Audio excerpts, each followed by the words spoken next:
ఉదయకాలమున మీ అందరికీ శుభములు కలుగునుగాక. ఈరోజు వర్తమాన ధ్యానాంశం ఒత్తిడిని జయించాలంటే.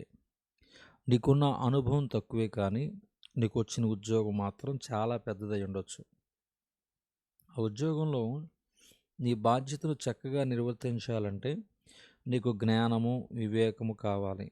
మన కుటుంబ బాధ్యతలను చక్కగా నిర్వర్తించాలన్నా, పిల్లలను దేవుని వాక్యానుసారంగా పెంచాలన్నా, మన చదువులో, ఉద్యోగంలో, వ్యాపారములో వర్ధిల్లాలన్నా మనకు జ్ఞానం కావాలి.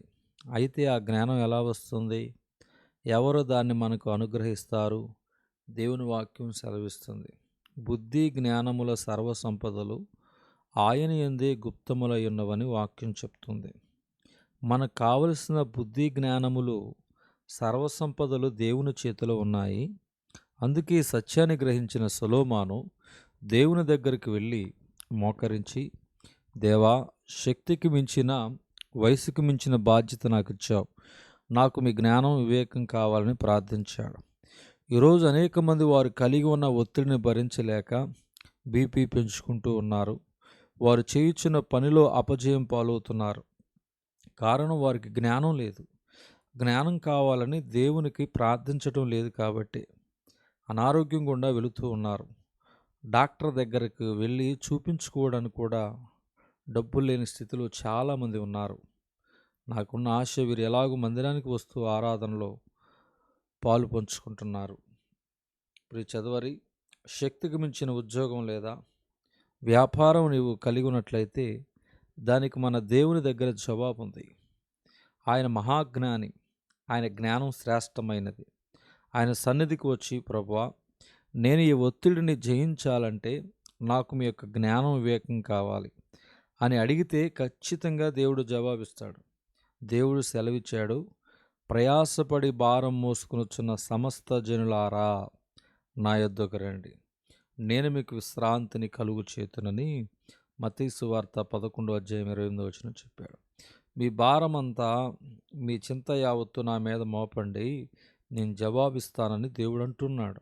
మనం కలిగి ఉన్న భారాన్ని మోయవలసినది మనము కాదు, ఆయనే ఆ భారాన్ని మోస్తానంటూ ఉన్నాడు.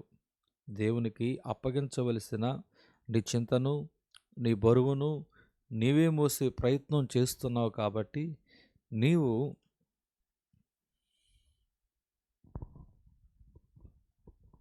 అనేక విషయాల్లో టెన్షన్ పడుతూ ఉంటున్నావు. ఫలితంగా నువ్వు చేసే ప్రయత్నాల్లో విఫలం అవుతూ నలిగిపోతూ నీవు కృంగిపోతున్నావు. భారాన్ని మోయువాడు, నీ కష్టాన్ని పంచుకోగలిగిన వాడు, నీ కన్నిటిని తొడవగలిగిన వాడు, నీకు జ్ఞానాన్ని ఇచ్చి సిరి సంపదలతో నింపగలిగిన వాడు ఉన్నాడు. ఆయనే నేను ప్రకటిస్తున్న ప్రభు అయిన యేసుక్రీస్తు. ఎందుకని ఈరోజే నీ భారానంతటిని ఆయనకు అప్పగించి ప్రశాంతంగా జీవించకూడదు? అనుదినము ఆయన మా భారము భరించుచున్నాడని కీర్తన గ్రంథములో 68:19 దేవుడు చెబుతూ ఉన్నాడు.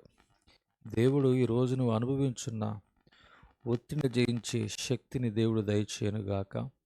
నీ ఒత్తిడి నుంచి విడిపించి నా ప్రభువు నీకు విజయము దయచేయనుగాక. ఈ వాక్యం మీ అందరినీ దేవుడు దీవించునుగాక. ఆమేన్.